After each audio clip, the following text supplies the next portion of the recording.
welcome back. Your dreams were your ticket out. Welcome back to that same old place that you laughed about. Well, the names have all changed since you hung around, but those dreams have remained and they've turned around. Who'd have thought they'd lead you? Who'd have thought they'd lead you? Back here where we need you. Back here where we need you. Yeah, we tease him a lot, 'cause we got him on the spot. Welcome back. Welcome back. Welcome back. Welcome back.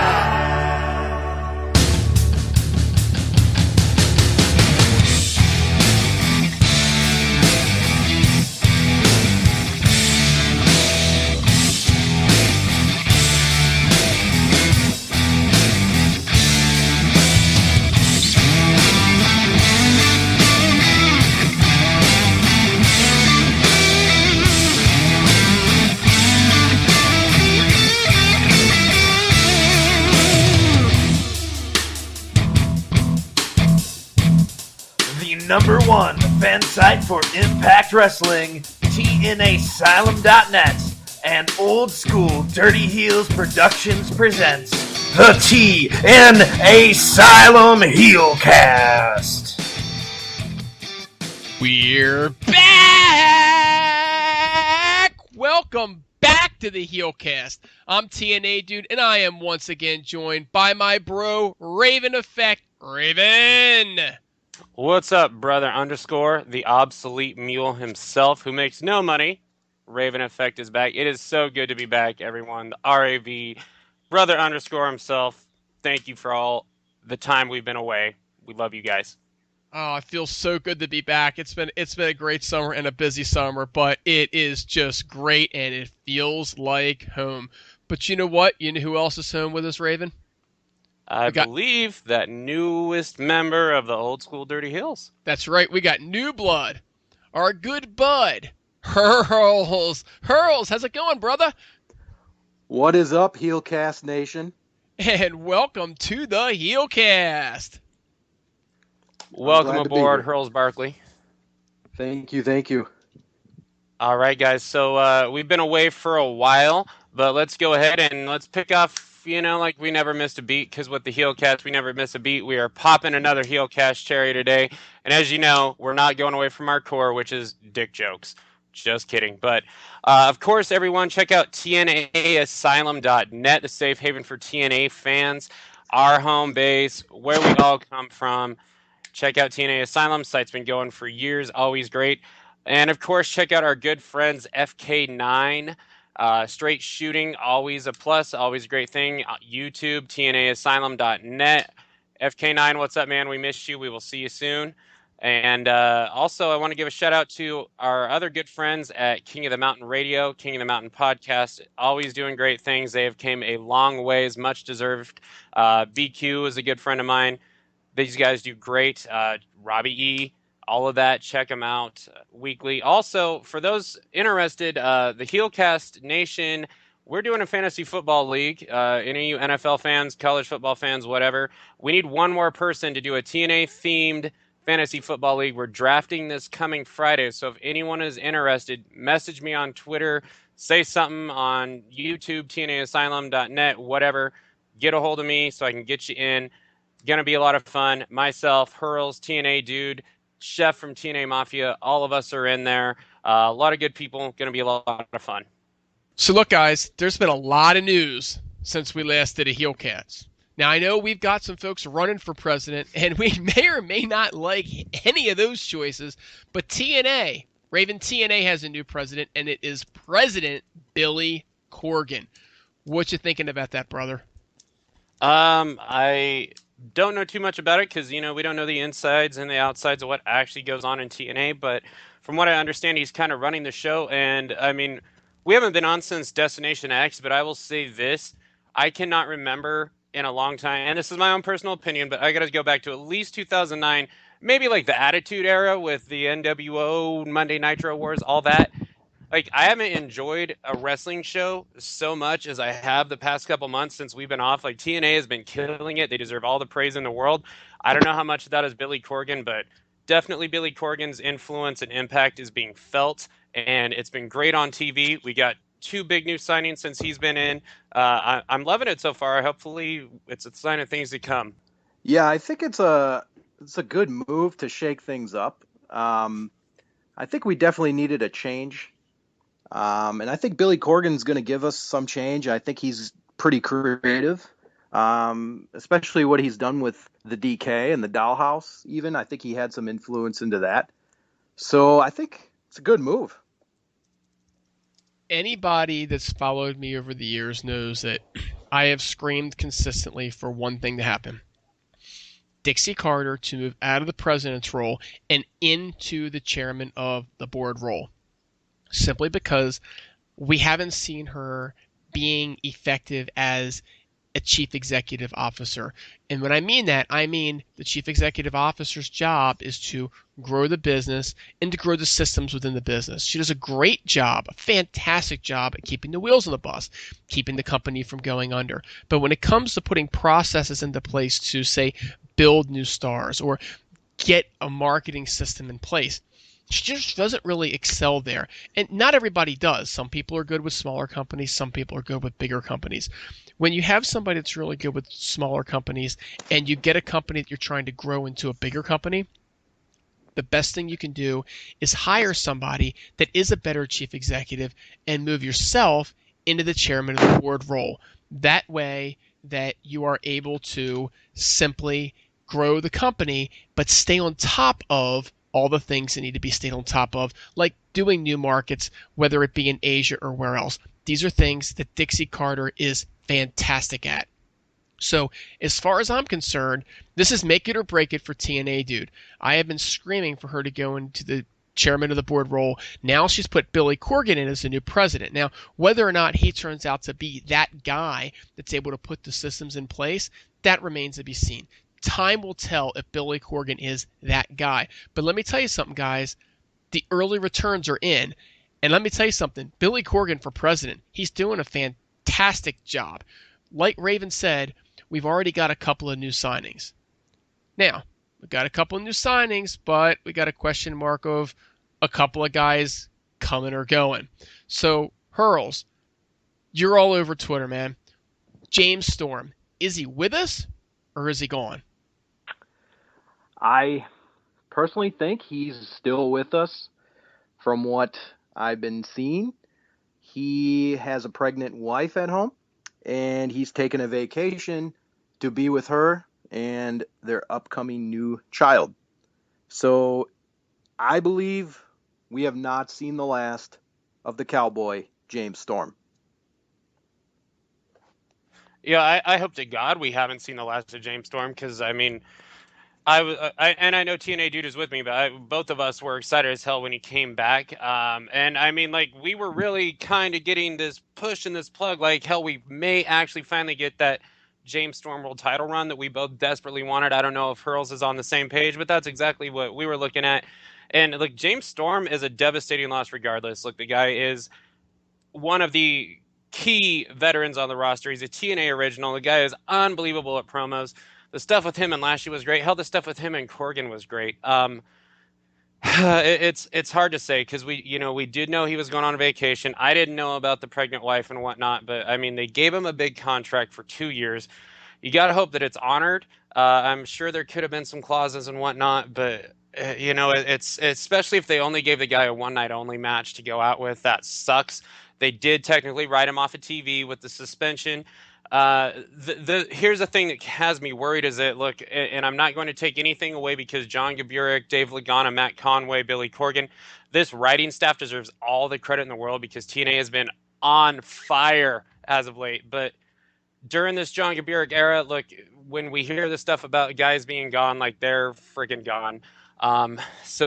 James Storm is a guy I just don't want to see leave, especially without getting that title reign.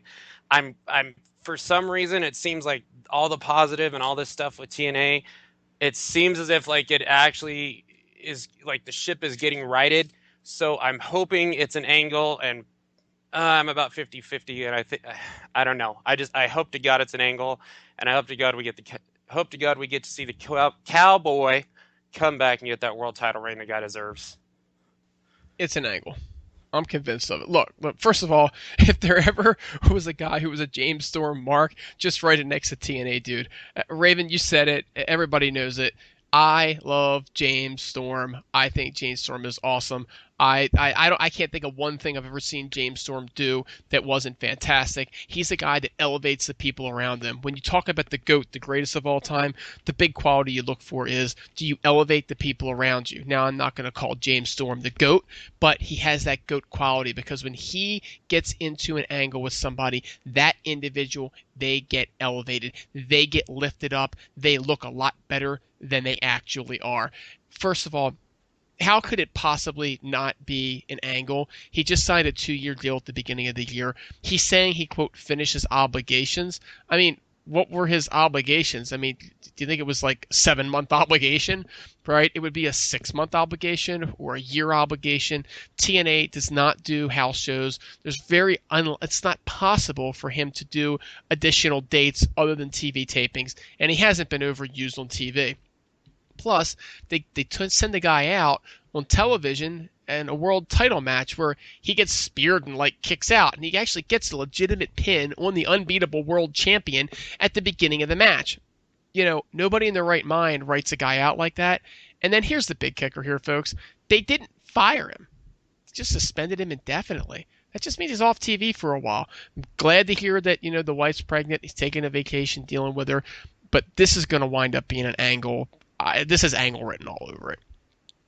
Now, one other guy that's missing in action is Bram. Our good buddy Bram is also MIA. And I got to be honest with you guys, I don't get this whole thing at all. Raven, I know that you got a lot to say about this, but this whole Rosemary Bram takes off and he gets knocked in a car, and who drives the getaway car but the blind guy? Right, driving away in a nice little Beamer by the blind guy. Laugh my ass off. I still laugh when I think about it. And then it just sort of like disappears. So, Raven, I what's up with all this, man? Oh, man, I have no idea. I know that before we move on, I definitely want to go back and talk to something, because there is some stuff that the whole world, Heelcast Nation, is dying to know that I've got to ask. But no, they don't need to know. Oh, they're gonna find out. But, I mean, know, we're gonna talk Bram first, but then we kind of got some questions for TNA, dude. But we'll circle back. This is family stuff, man. You don't mess with family stuff. Exactly. But man, Bram's a guy, like, Bram signed like 76 contract extensions, so I'm pretty sure he's actually under contract at 2076. But he wasn't on these tapings at all. He wasn't used on these tapings except for a one-night-only match, which was apparently the final match for James Storm.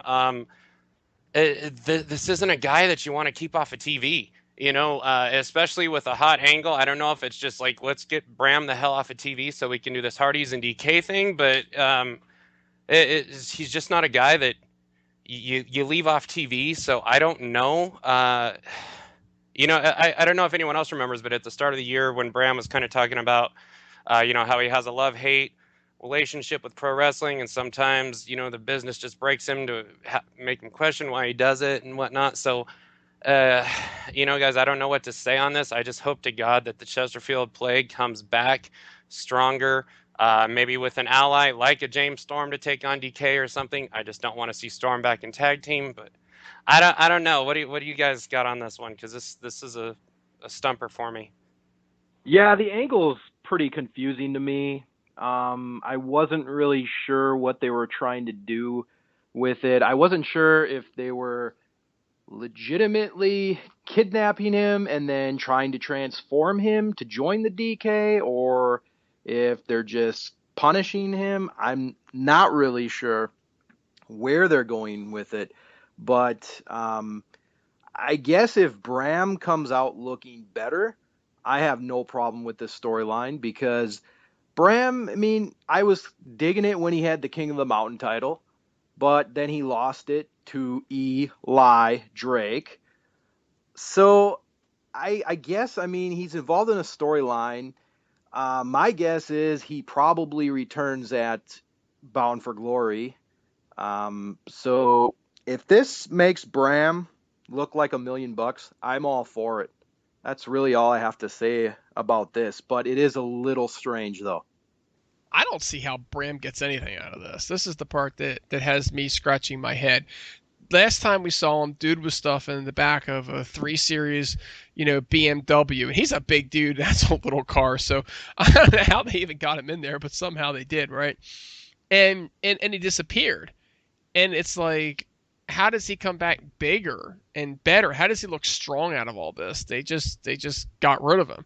I mean, the only thing I could think of is he comes back and he's broken or something and he joins the Hardys, and that is not a match made in heaven. They don't need him, don't want him. That would be a terrible thing to do to the Hardys. Other than him coming back and interfering with Decay, to me this was always about Decay had nobody to feud with.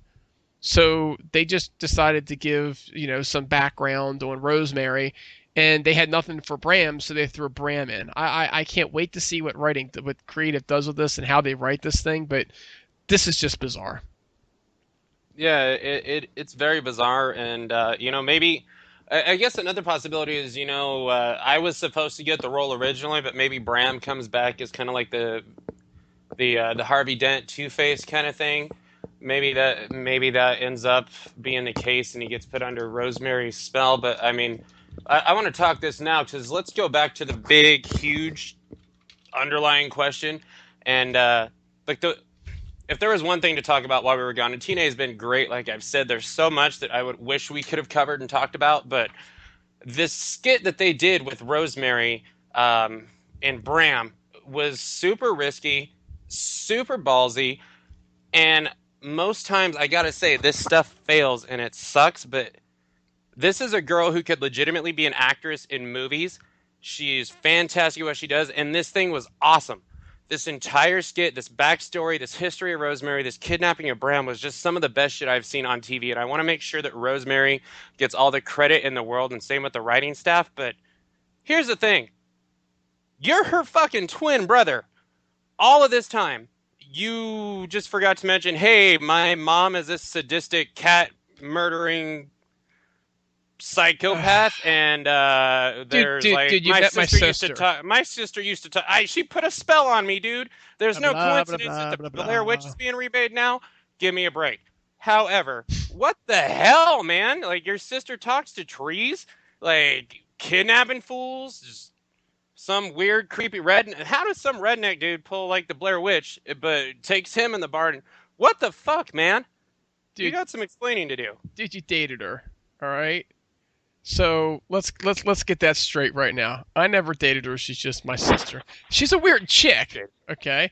Love her to death, but let's face it, man. She is a strange bird, all right? You cannot believe anything that she tells you. Okay, mom watched it one time. She cried to tears. We had to take her to the hospital because she was breaking out in convulsions. We thought she was having a heart attack. I mean, the whole doll thing is a crock of shit. We used to have 2-3 of those dolls for when she lost them and she cried. And then one time she found the others and got all upset with us for that. So nah, man, you can't believe any of that stuff. That's just yeah. Good God, the thing you just said is more confusing than the shit she said, but you mean to tell me your brother and sister after all? What the hell do you expect? You should see the look on my cat's face right now, honestly, but I mean, I don't want to see the look on your cat's face because I don't want anyone in your family near my cat. Like, Hurls, am I alone? Like, do you want to know like why his mom's a crazy psycho cat killer? Like, he's denying it, but I don't believe it. No, I want no part of that. So, TNA dude, are you as crazy as, like, do you have this crazy sadistic backstory? Are we going to see the evolution of TNA dude on the Heelcast? Are we going to make skits like this where you give your backstory and kidnap Griggs and Numero, the blind driver or something one of these days? Take him to FK9's house? If Heelcast Nation wants it, we'll give it to him. But let me tell you something. I don't think there's an audience for my backstory as much as there is my sister's. But we'll give Heelcast Nation what they want. I just want to make sure, because I've been meaning to ask you for a little bit, but I've also, like, not wanted to speak to you because I didn't know it was going to happen. But I don't. Were you in the trunk with Bram? No, I wasn't invited. She never invites me to anything. It's too bad. I don't I have blame been in the back of the trunk before. I couple bet you. times. I've been in the back of that trunk too. Yeah, I muted myself. Said I've been in the back of her trunk too, if you know what I'm talking about. Yeah, and then you call me the strange one. Thank God above. I was talking about your mom, not Rosemary. She's an angel. Don't kill me, Rosie. But while we don't know where James Storm is, and we don't know when Bram is coming back, but we think they are coming back, guess what? We do have new blood in TNA. And guys, look, I don't watch WWE, so I don't know anything about his former life, but I am totally digging this Aron Rex guy.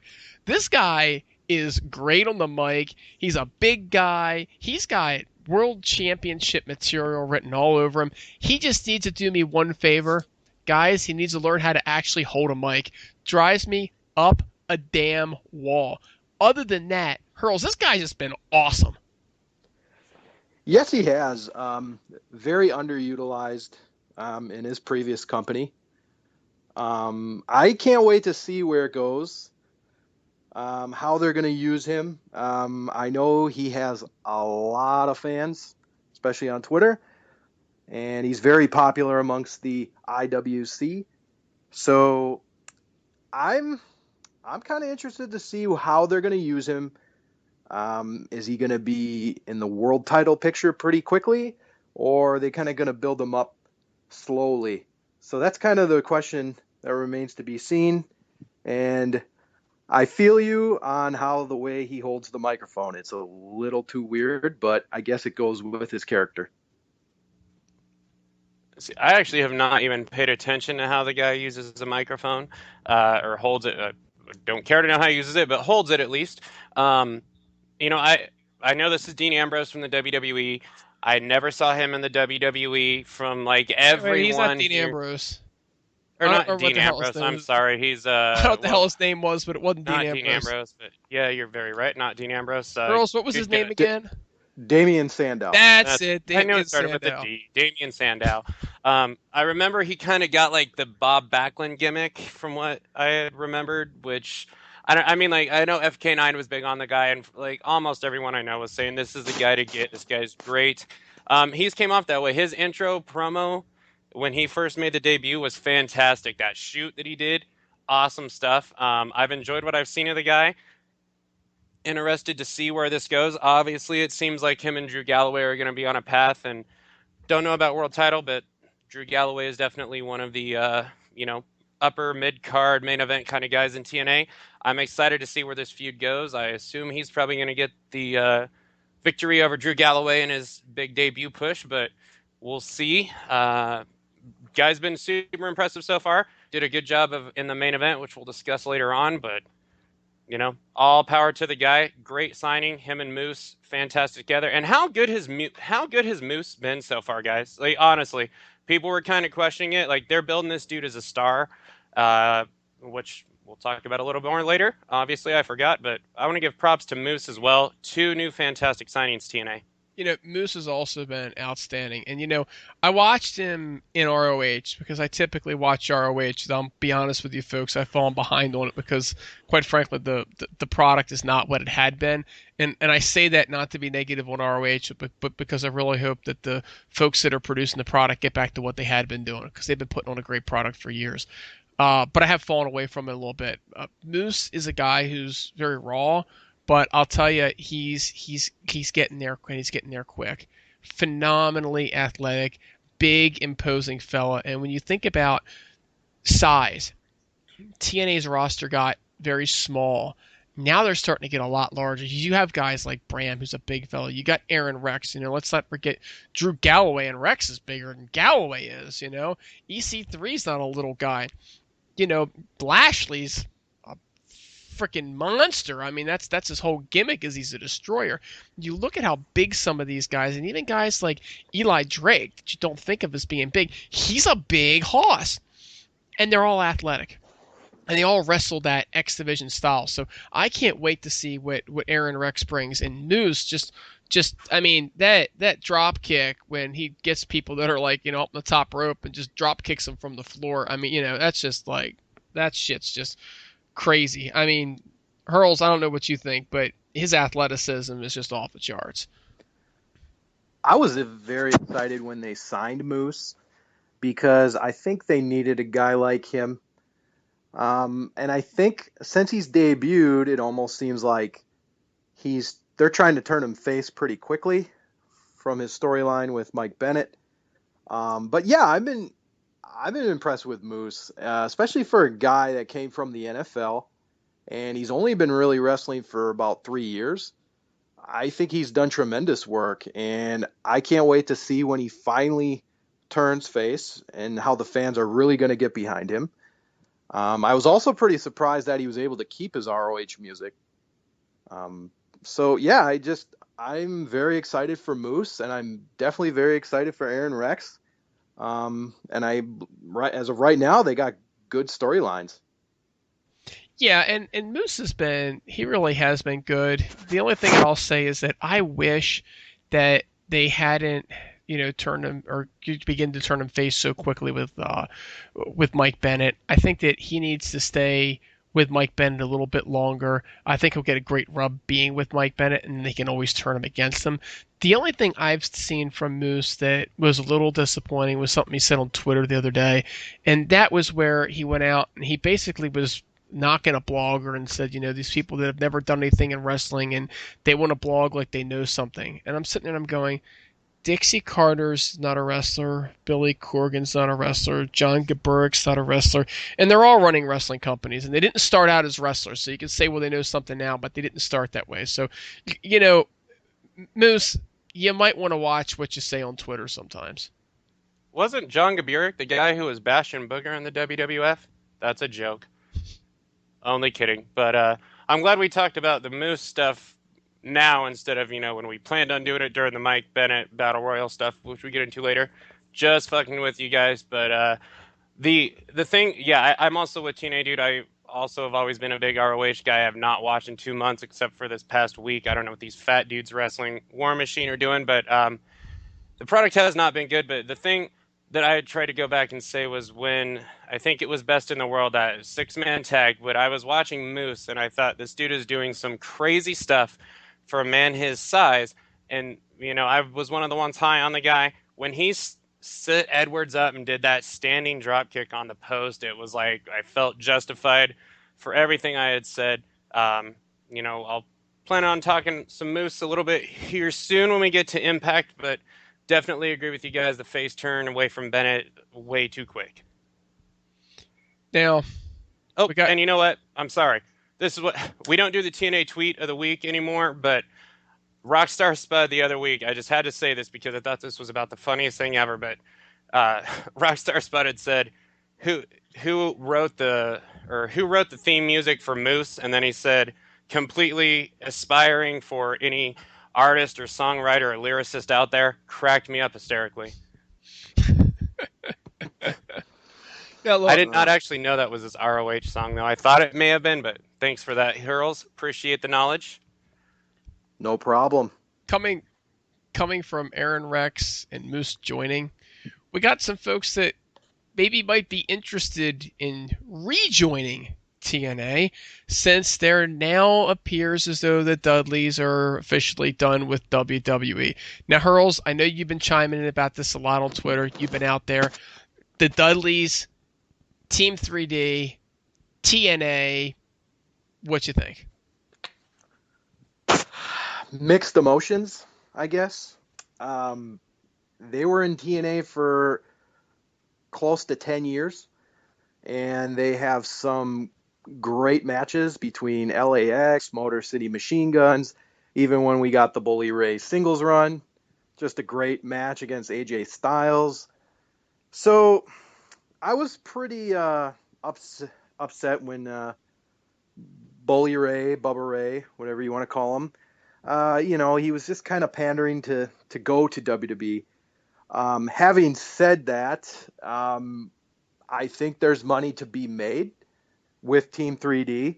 I'm not sure if it's a full-time basis, but definitely, who wouldn't want to see Team 3D versus the Broken Hardys?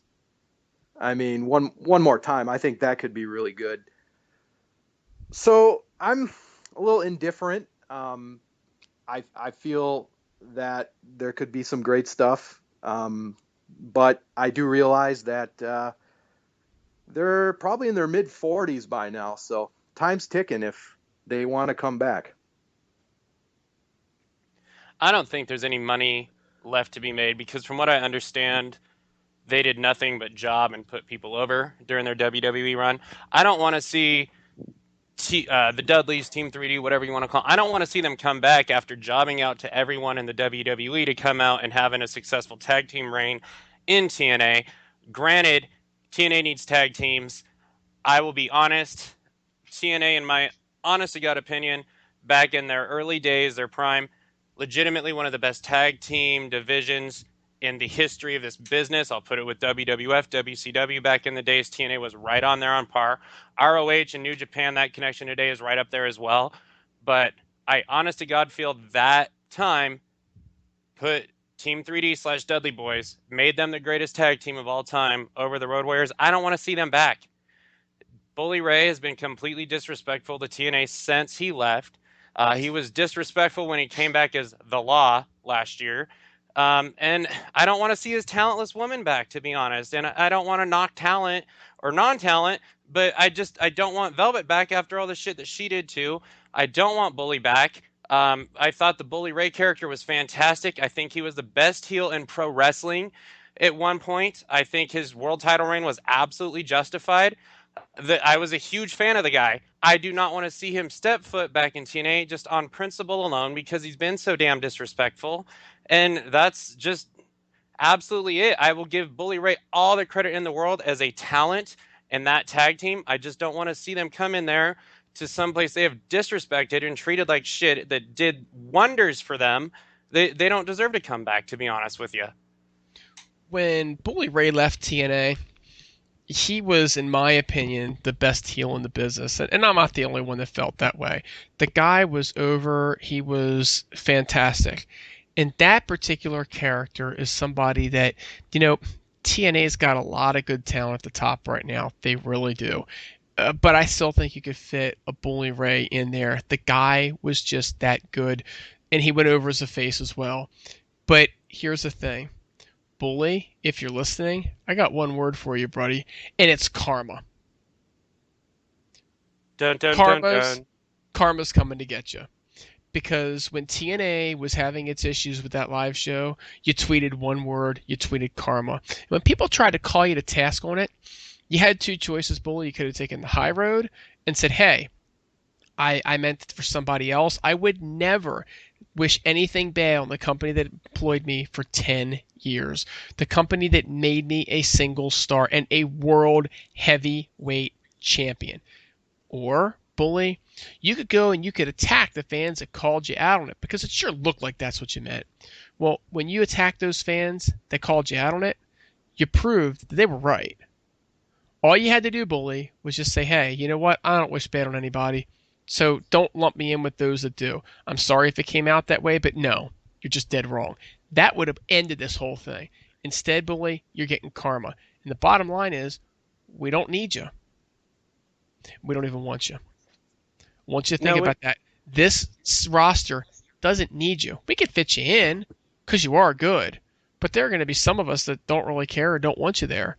And when you have that, sorry, there's no money in it. And Bully, you're a money guy. Just like Raven said, there's no money left in you. Now, when you say karma, are you meaning that he and Awesome Kong actually had a fight or a match in WWE and he actually jobbed out to her as well? I think he jobs out to everybody. Because that's all he did in WWE was job. But you know what? I wouldn't know that firsthand. I just know that from reading things. And I could care less what he did in WWE. All I know is that what comes around goes around, and it's time that it went back around to him. And then I'm going to tackle this from another perspective, maybe a little bit nicer level. He's a Hall of Famer. He went in the Hall of Fame at the top of his game. Why bring him back and get less than that? Why not let the legend of Bully Ray live as we all remember it? Ditto. So we are Perfectly getting... said. Thank you. We are getting some rumors about Final Deletion 2. and that Matt Hardy, he wants to eat people and he's eating their cats, and the Broken Hardys want to delete Decay. Now, Raven, I don't even know what to think of where this could go. All I can say is, like I said on my mini cast a couple weeks ago, I am intrigued as hell to find out. I cannot wait to find out exactly where this thing is going. And if they want to do a final deletion 2 with those two teams, man, I'm all over it. Yeah, I'm not going to complain by any stretch of the imagination. Look, the final deletion thing with Matt and Jeff Hardy, that necessarily wasn't for me, the match itself, but TNA's numbers have spiked since then. They've gotten better ratings. They got more eyes on the product. The Decay's kind of final deletion thing that ended up happening with Bram and all that they did, I think was probably legitimately one of the best things I've seen in wrestling. And, so let's put the 2 and 2 together. I don't see how this can be bad at all. At all. And if it puts more eyes on the product and keeps spiking the numbers more and more, then fantastic. Because I'll be honest with you, the hottest freaking thing in pro wrestling right now is TNA. And it's because of final deletion. The TNA, it's like everything was negative, and it's, you point at TNA and laugh, and TNA fans, blah, blah, blah, blah, blah. Times have shifted. Okay, nothing's hotter than TNA when you apparently have a bunch of delete chants at WWE's second biggest pay-per-view of the year. That's because of final deletion. All credit in the world to Matt Hardy. I was negative, down on Matt Hardy all the time. I am actually loving everything Matt Hardy's done. I think he's justified his world title reigns there. I've said it. Keep it going. Here's the thing that I will say, though, is that this final deletion, too, it's kind of like Bound for Glory.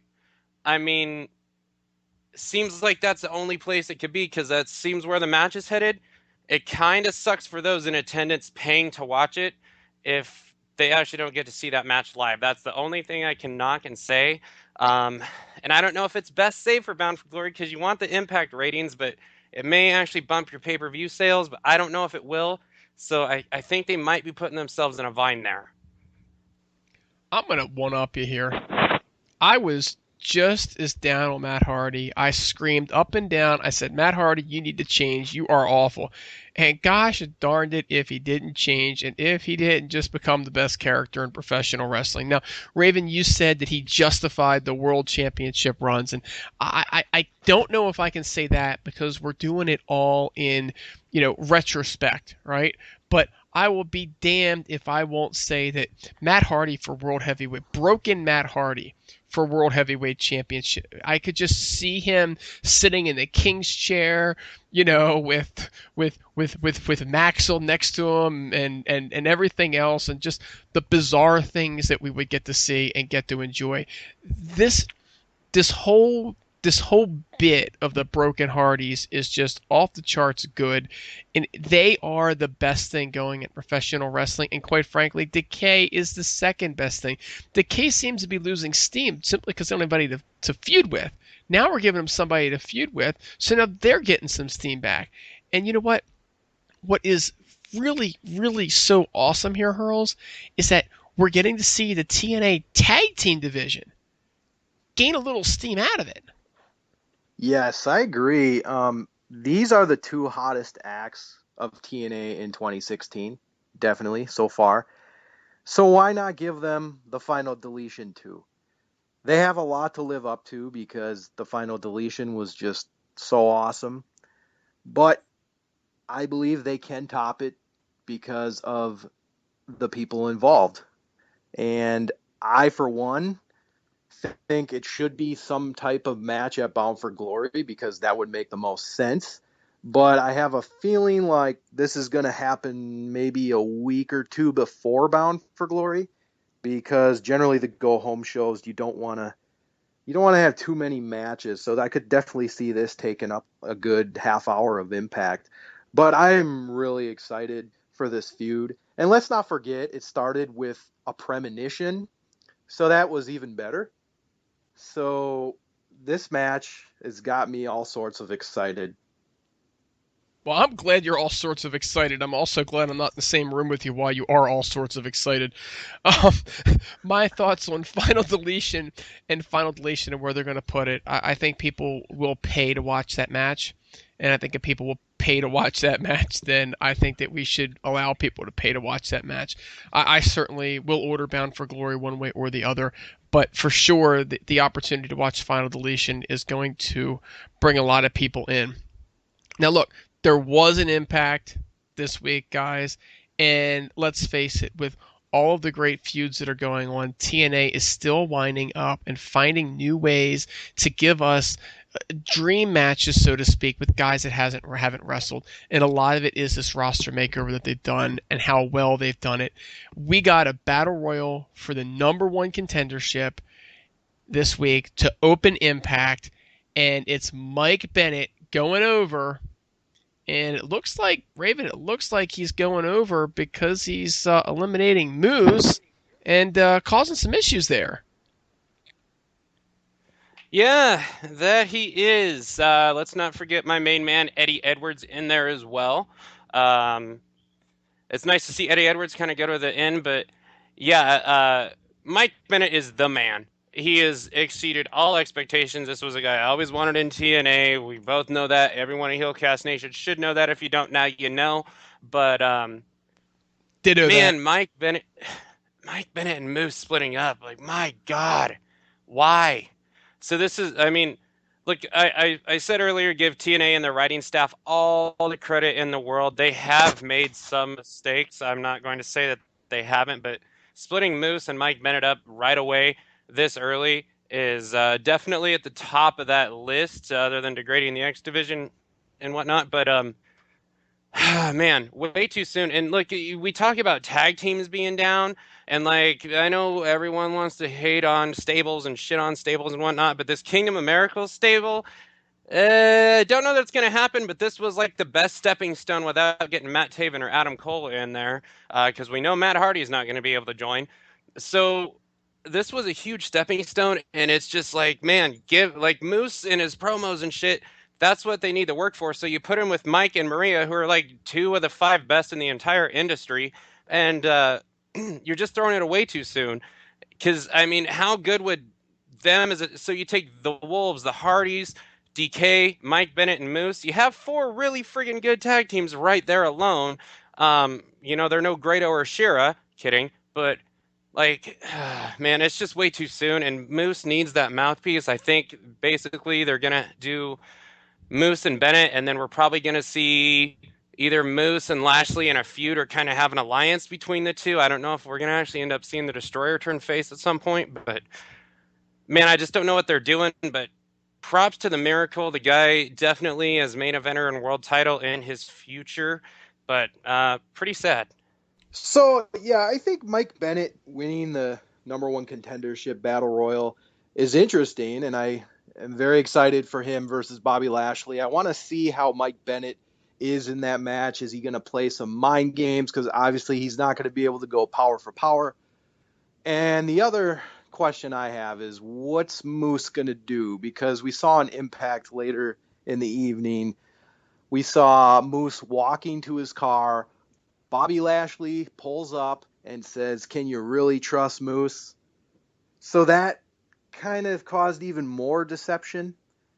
So I really want to see how this is going to play out. It's got me very intrigued. And like you said, Raven Effect, I am really digging Mike Bennett right now. And I'm glad TNA got him. And hopefully they can bring in Matt Taven when he is a free agent.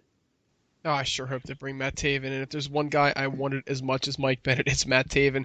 And honestly, the fact that they were a tag team was just almost sort of comedic for me, because I liked them so much when they were individuals, and they put them together as a tag team. I was almost upset because I thought they were such good individuals, but I'd still take them as a tag team because they're great that way too.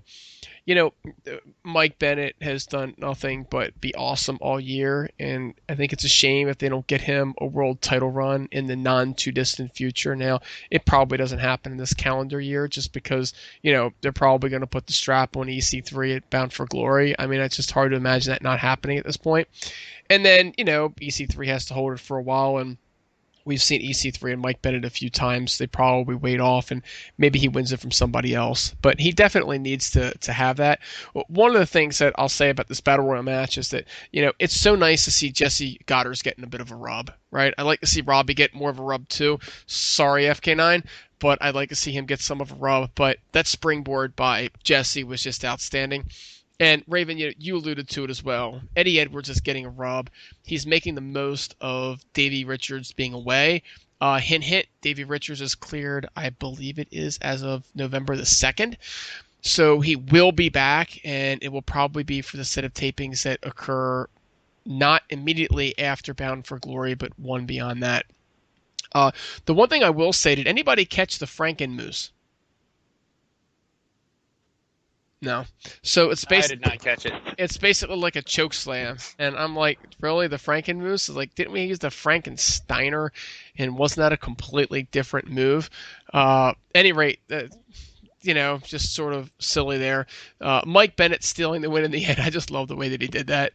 And Raven, I'm with you. We need a kingdom, so why in the world are we teasing these two guys as breaking up? Nonetheless, this is an awesome way to open the show, and it's just showing exactly what the writers are doing and what a great job they are doing. Now, from this, we go to my favorite feud, and it's not just because my sis is in there, but it's also, Hardy's and the Decay. And, Hurls, this feud just has so many layers they can put on this. They can easily turn this into a 3, 4, 5 month feud. I mean, they really could. Oh, definitely. I mean, these, like I said before, these two have been TNA's hottest acts of 2016. I almost kind of wish they had more build-up, but I will take the month that we're going to get before Bound for Glory. And I just think I don't even think we've began to see some of the stuff that these two teams can do. I think we're in for a treat. And obviously with Final Deletion 2 coming up, who knows what stuff they're going to think of. It's going to be great TV, and I can't wait to see it. Yeah, the thing is, they probably could make it last 5 months, but they kind of have to make it last 5 months. Shit, they got no tag teams. And, who's not excited for the Wolves to return and to kind of go back with you there, TNA dude? I'm not sure the date, but I did see that Davey said it was November sometime. So amen to that, because, God, I don't know what they're going to do with Eddie Edwards right now. He should be the X Division champ. But back to these guys, yeah, the two, I mean, really, we may be able to say the hottest acts in wrestling. Broken Matt Hardy and the obsolete money-making mule, Jeff Hardy. And by the way, how cool is the I'll fade away and classify myself as obsolete? I love that. Love that. And the crowd getting behind it when Rebby's not there is awesome. This whole thing is just, it's weird that Jeff and Matt are kind of coming together now, and like Jeff's kind of into it and whatnot, he's embracing what's going on with Matt, and they're kind of uniting together. But man, it's been awesome. And Decay, hottest acts, really, other hottest act in wrestling, almost the hottest thing since they've been in there. I mean, what a transformation for both of these guys, and huge win for Abyss, which I'm sure we're going to talk to in a minute. But yeah, they got to make this happen. And with the Wolves not there, I was really hoping for the Monsters Ball 2 at Bound for Glory, because that's still possibly my favorite match all year. But man, it's going to be good. Final Deletion 2, I think basically if you put Rosemary in anything, the girl is literally so good as an actress that I think it's going to work out well. And, it should just come off well. And it's a feud we want to see. And literally the tag team titles at Bound for Glory, that's a match that's actually going to be big now. It's going to have the significance in this big match type of feel, especially when you're putting the Final Deletion type of stuff into it. So props to them, and I'm excited as hell for this. Definitely a match I want to see. And if you can't have the Wolves, may as well get the Hardys for some legitimate, credible tag teams. You know, Raven, you went from stealing my chicks to stealing my sister, and now you're just stealing my spots here because I got flat out agree with you here. You know, all the times that I had to listen to Rebby scream obsolete drove me nuts. It was like taking the fingernails on the chalkboard, but not in a good way. Now they pull her away and the crowd is doing it. It goes from annoying as hell, and maybe that's giving them a little too much credit, to an absolutely brilliant move on the part of the Hardys.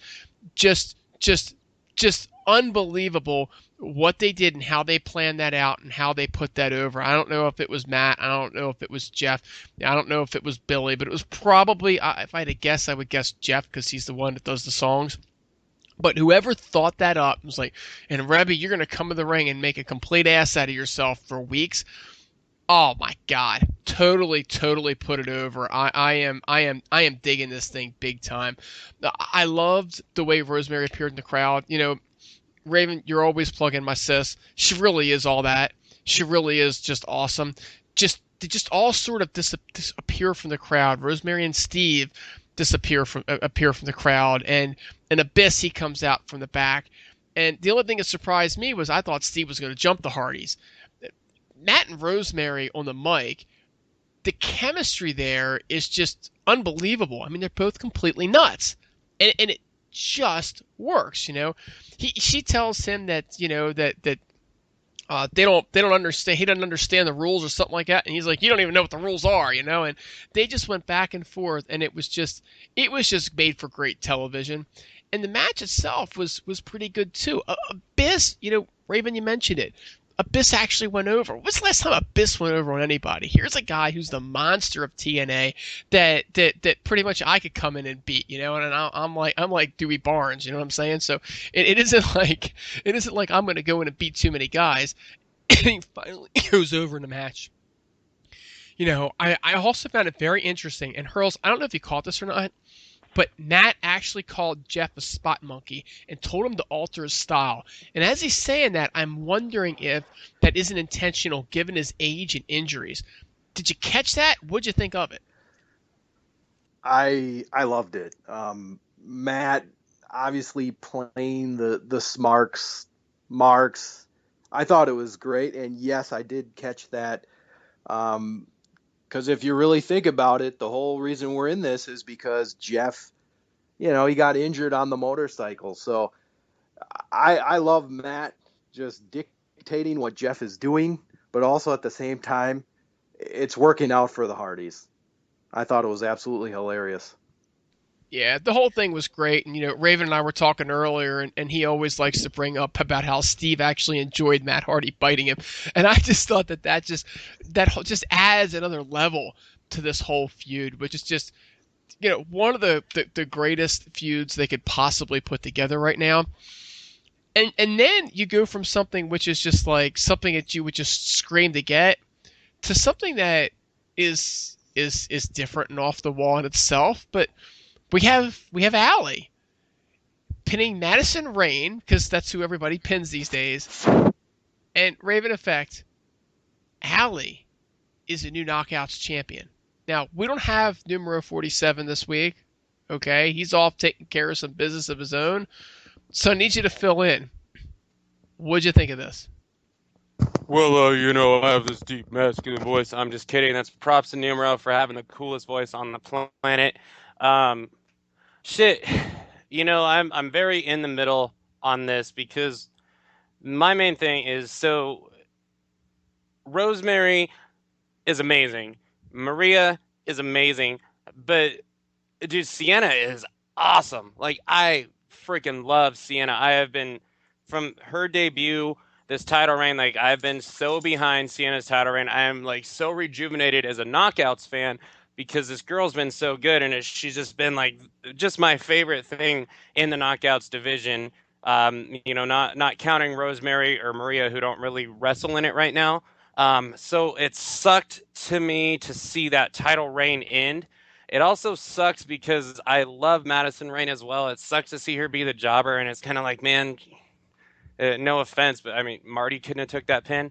But the Allie is a star. Like, this girl is fantastic. I love what she's doing. Um, just like her character, all of that is just fantastic, and it works great. And I wonder, I don't know if anyone else got this, but when she had that handicap match with Gail, it was like Allie doesn't really know how to wrestle, and she's doing all this stuff, and then all of a sudden, her and Gail hit like this absolutely perfectly timed and double clothesline together, and it was just like Jesus Christ. But it cracked me up. I was high, but it's just like when you watch just Allie, man, it's her just acting like they don't know, she doesn't know how to wrestle. It sucks that like she has the title because in a way it kind of like makes the title look like a prop, and that's my biggest gripe with TNA right now is the title switching. It's just like the belts are props now, but it's just like she's so good as a wrestler, it doesn't really devalue it because it's like we know it's Cherry Bomb and she's great, but Sienna's title reign ending and just Allie like not really being a girl that knows how to wrestle, it just kind of slaps it in the face. But I mean, she's a star and it's good, and I'm not really that upset about it, but it's still just kind of like, why take the belt off of Sienna? Yeah, I have mixed emotions about this as well because we all know that Allie can wrestle, but at the same time, they're trying to develop a character. And I kind of almost link it to Joseph Parks a little bit because he was similar, a little more on the comedy. But, some of the skits we got with Joseph Parks down in OVW were just hilarious.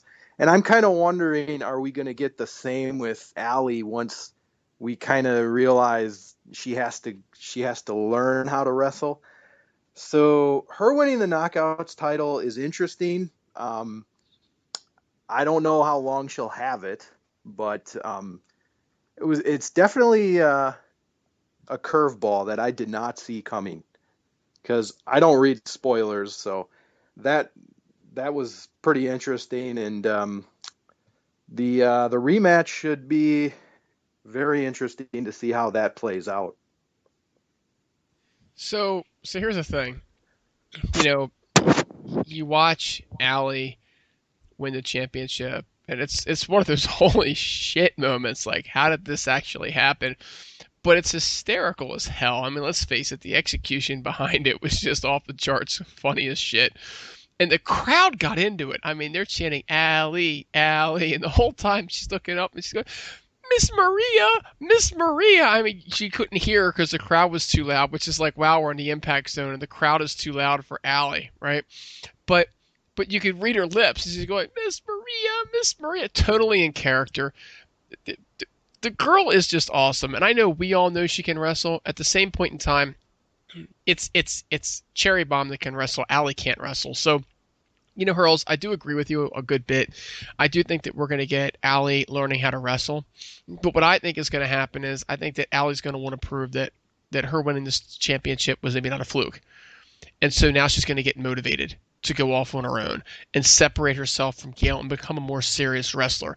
And then her becoming a more serious wrestler could get that Allie Rosemary feud that the whole world really wants to see.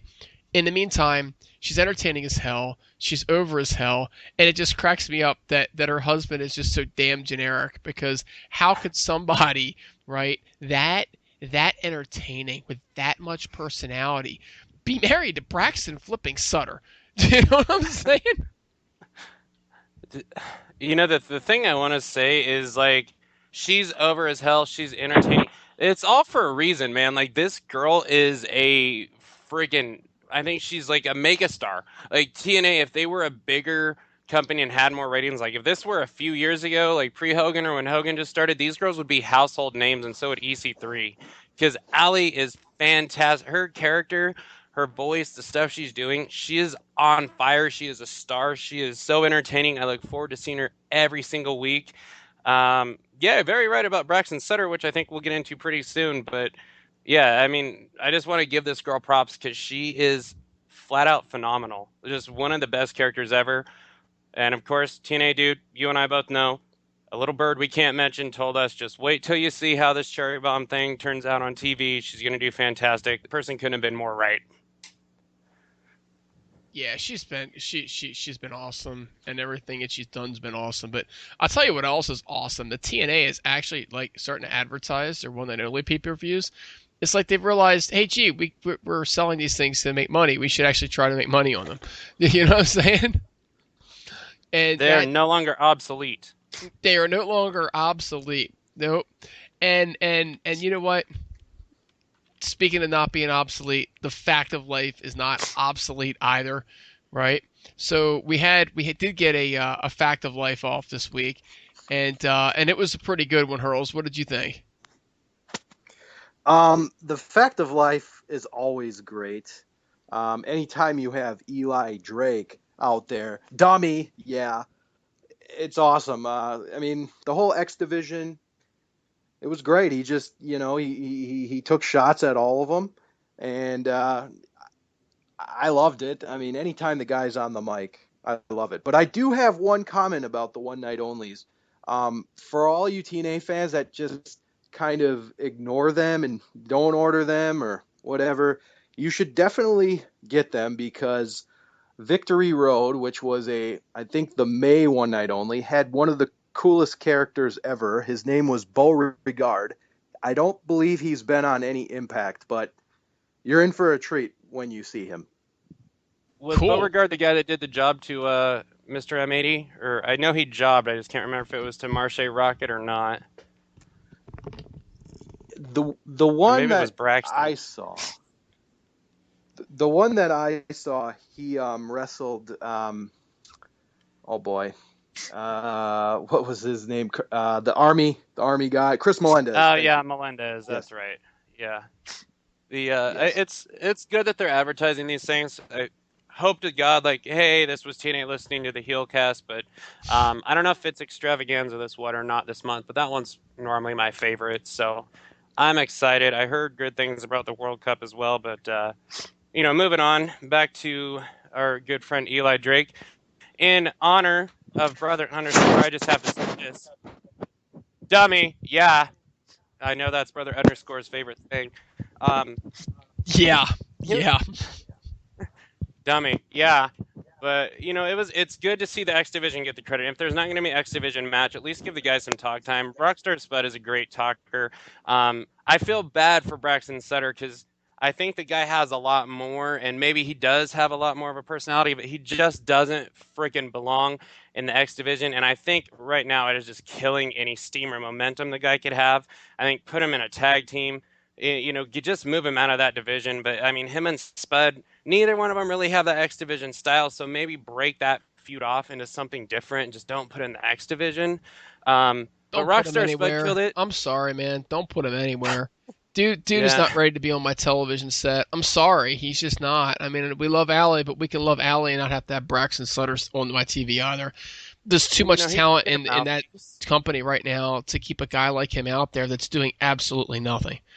That's true. I mean, you could give him a mouthpiece, maybe. I think they need tag teams. I mean, put him in, Marche Rocket, who's doing jack shit. Put him in Conley or something. You know what I mean? Like, get a tag team. Give him a manager. Give him a mouthpiece. Give him fucking Allie or But you have to keep him from being jobbers. You got to keep him from being jobbers, because right now we've already got the jobber tag teams. We got a few of them, right? We got the goofballs from France. We got the goofballs from wherever they're from the UK/India, right? And then we got the goofballs from the US. So we got 3 goofball jobber tag teams. So we either put them against each other and get to watch 2 sets of jobbers go at it, or maybe we try to bring people, and make some tag teams like, Moose and Bennett would have been a great one, and throw them together for a little while and break them up. Sorry for the rant, but I mean, got to have an angle to put somebody to make them useful. Yeah, I know. Everything I that agree. Everything that I heard about Caleb Conley is spectacular. I remember when TNA signed him, all the TNA wrestlers were raving about him, James Storm and Davey Richards. So I would love to see Caleb Conley on our TV set, at least sometime soon. I don't know exactly when they're going to bring him and Marche Rocket on, but it's because they're too busy putting freaking Braxton Sutter in a bunch of angles, man. I mean, honestly, I'm not trying to be. I don't want to be rude because the guy's out there. He is trying his hardest, but he's just not prime time. She's not his wife, and you know what? That's okay. You know what I'm saying? There's no reason why you can't be there and support your wife. But let's see some of these other guys. Give them a shot. I mean, Bully Ray just leeches off the talent of his girlfriend. You know what I mean? Kidding, but I mean, I guess if you watch Extravaganza, I know Marche Rocket's on there. I think Conley is on there. I want to say that's the one night only right now, but when I have shitty charter cable right now at the time, and they're advertising. What do you call it? The one night only going on right now is Gut Check. So I don't know which one it is, but if it's Extravaganza, I look to order it. But basically, the DJZ standing tall there. It seems like all signs are going to point to a DJZ X Division title reign. Guy absolutely deserves it. I don't think anyone on this show is going to dispute that. I know myself, TNA dude, don't know about Hurls, but I still want Eddie Edwards to get that reign. And I'd like to see Mark Andrews and Andrew Everett really get the push they deserve, because those two guys are so held back right now. It's saddening. And yeah, you're right. I mean, I have nothing against Braxton Stutter. I still like the guy, but Andrew Everett, Mark Andrews, those guys deserve this time and this chance to just go out there and shine. Where the hell is Tigre Uno? I mean, let these guys come out, show what the X Division is about. Stop holding back and holding down the X Division, because look, as good and great as everything is on your TV screen right now at TNA, the X Division puts asses in seats. There's still a lot of fans that left and haven't came back because the X Division is not what it once was. There is all the talent in the world in that X Division and on that roster to bring it back to where it was. New faces, it doesn't matter. Get them out there. Let them shine. We want the X Division back. And sign fucking Shinron. Sign Chuck Taylor, who seemed like he may be getting signed. Sign the Juicy product. Those guys, come on, TNA. Just do it. JT Dunn. Sign him. Exactly. Sign David Starr. Exactly. Sign all. We got plenty of TV time to go around. That's my issue. Is I'm trying to think, you guys want to sign all these guys, and then you're going to complain why they don't use them because there's no place to put them. Exactly. I mean, my point would just be to keep what you can physically use. They're doing a lot of good with that right now, and they got a lot of dream matches that they're able to give us each and every week. And it looks like next week we're going to get that. Looks like we're going to get Lashley, and it looks like we're going to get Mike Bennett, and that's going to make for a great main event. Now, speaking of main events, Heel versus heel.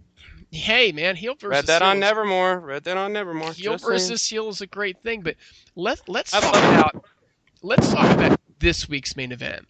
We had EC3 and Drew Galloway with Aron Rex as the referee, and they're all vying for that main event spot at Bound for Glory, which right now would be occupied by Bobby Lashley.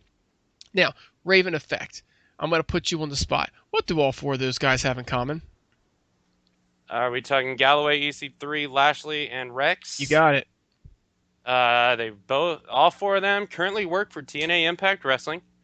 All four of them seem to be pretty awesome, and I'm a fan of all four, and they have Raven Effect's blessing, so that is the most important thing anyone could have in common.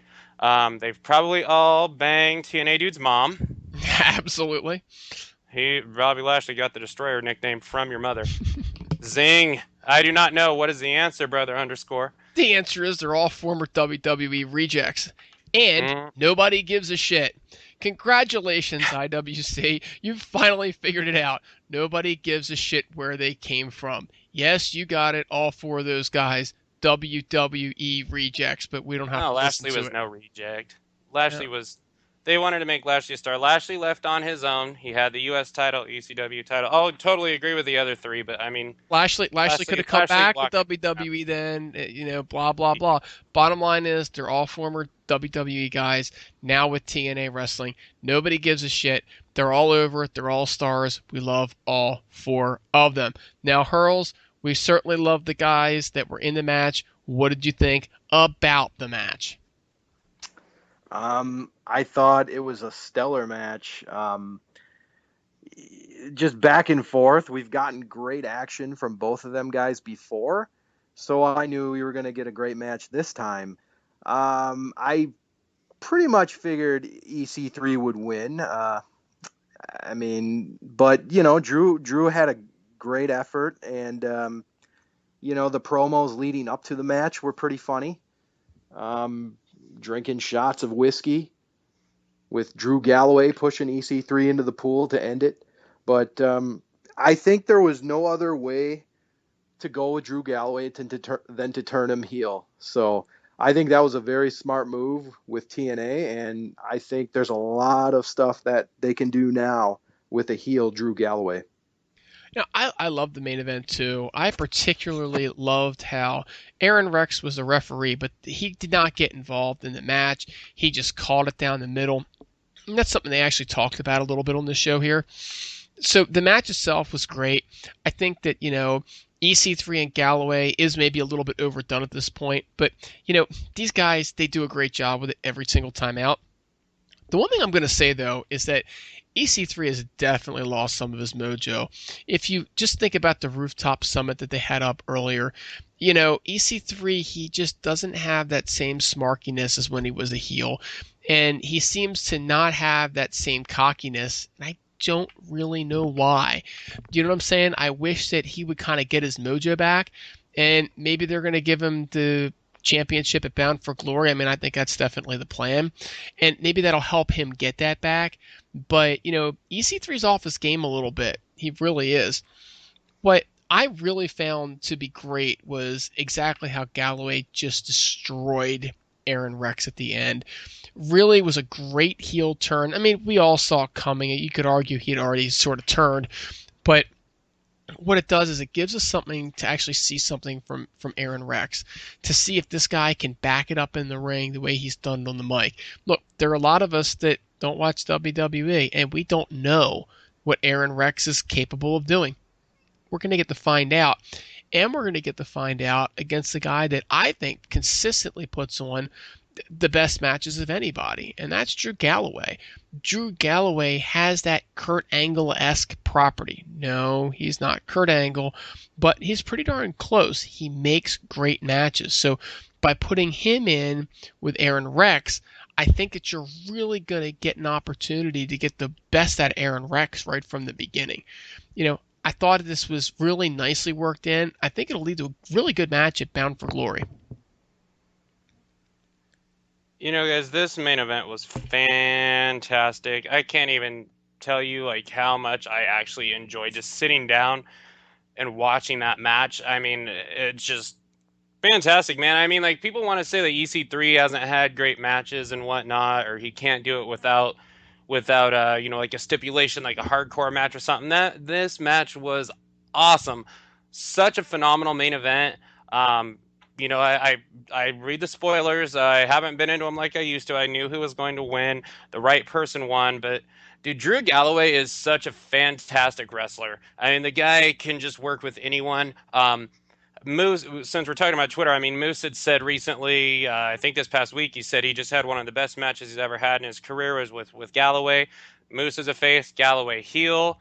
We could see something like that in the future, too, which should be pretty good stuff. But, it was just it was just great to be a TNA fan and sit back and watch that match. And Hurls talked about how Galloway pushed EC3 in the pool and stuff like that. I mean, that stuff was good. And EC3, right? He's not the same character, the snarky stuff that we love so much as a heel. But man, the guy's still the best thing in wrestling, in my opinion. Best character, best promo, best talker. EC3 is the man. He is my favorite thing about the entire industry right now. It's just the right guys going to Bound for Glory. Him and Lashley, I didn't want to see this as the main event because we've seen the match so much, but shit, sign me up. For real, sign me up.